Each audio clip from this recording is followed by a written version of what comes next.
Well, economically and pretty much in every other way, we are living in broken Britain, and increasingly people know it. But just have a little think about the economics of the situation.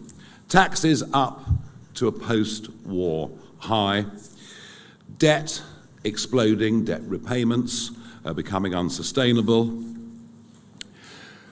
the explosion in sheer numbers of those living on a variety and range of benefits, totally uncontrolled mass migration, and certainly not selective migration, and people leaving the country. Not just the non-doms, but wealthy big taxpayers, young entrepreneurs leaving the country. It's a pretty grim situation. And that was all under the Conservative Party. But now we have a Labour government, and we have 8 very long days to go until the budget. I say long days because it just seems to go on forever and ever, and we get a brief or a leak of one kind, and then it's denied, and frankly, no one quite knows exactly what details will be in the budget, but there are a couple of things that we can predict, I think, with a very high degree of accuracy. The first is this budget, like the last one, will be an attack on aspiration, an attack on alarm clock Britain, an attack on those who get up in the morning. This budget will do nothing for the 5.6 million very brave men and women who act as sole traders or run their own businesses, without which the British economy, frankly, would grind to a halt. And I think we can say with some confidence that this budget will be very, very good for those who don't want to work and want to live on benefits, which is very different to a civilized society looking after those that are unable to look after themselves. And it'll be an attack on jobs. I have to say, I thought the budget last year, you can increase the minimum wage for young people, but if at the same time you bring down to £5,000 the level at which an employer starts to pay national insurance, is it any wonder that there are 50,000 fewer under 18s in employment today than there were this time last year, which culturally I think is an absolute disaster. What is clear is that the markets are increasingly nervous.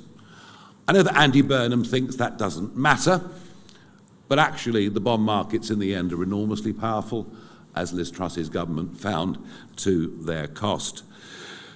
And amidst all of this, we have a Chancellor who is absolutely hopelessly out of her depth to a level that, frankly, it's embarrassing.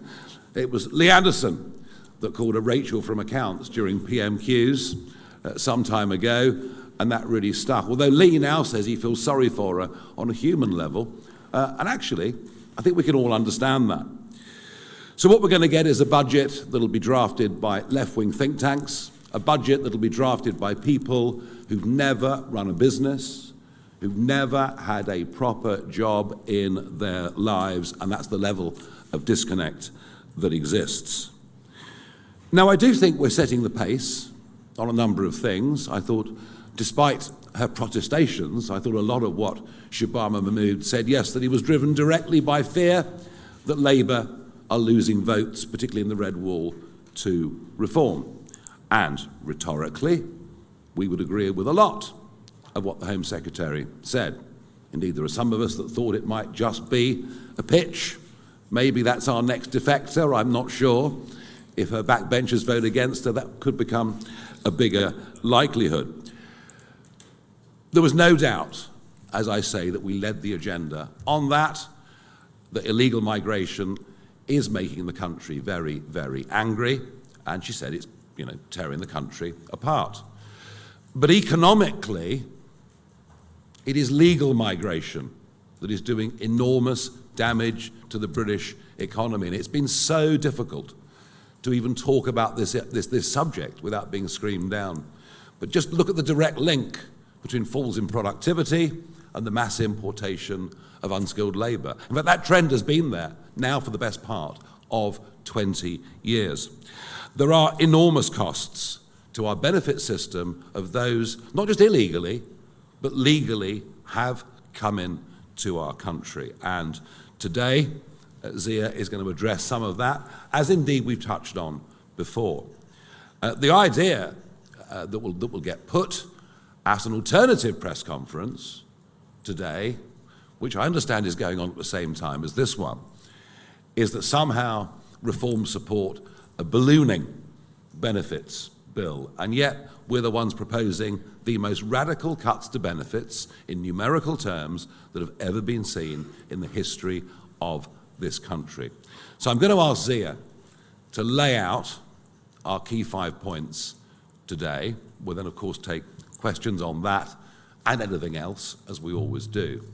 But I want you to bear in mind, with all the numbers that Zia is about to give you, these are before the Boris wave, before the Boris wave begin to become eligible. And for everything the Home Secretary has said about extending the number of years you have to be in Britain to qualify, whether it's for ILR, whether it's for benefits, I don't see any changes happening to the Boris wave, and those numbers will start to hit by the end of this year, predicted by some think tanks to perhaps be one of the single biggest economic mistakes this country has ever made in its history. I'll now hand over for some of the details, although you might have heard them already on broadcast media this morning. I'll hand over to our head of policy, Zia Yusuf. Unless we get this population explosion under control, and Nigel has talked about this for decades, the NHS will not be able to recover, and that is really important. We can make a start. We can make a start by no longer offering foreign nationals a 62% discount on being able to use our NHS. We can then talk about foreign prisoners. So we've known for some time now that north of 10,000 foreign nationals languish in our prisons, and remarkably, countries like Pakistan, to whom this country sends hundreds of millions of pounds in aid every year, our inept politicians, for whatever reason, are unable to even get Pakistan to take back their convicted criminals who are sitting in our jails.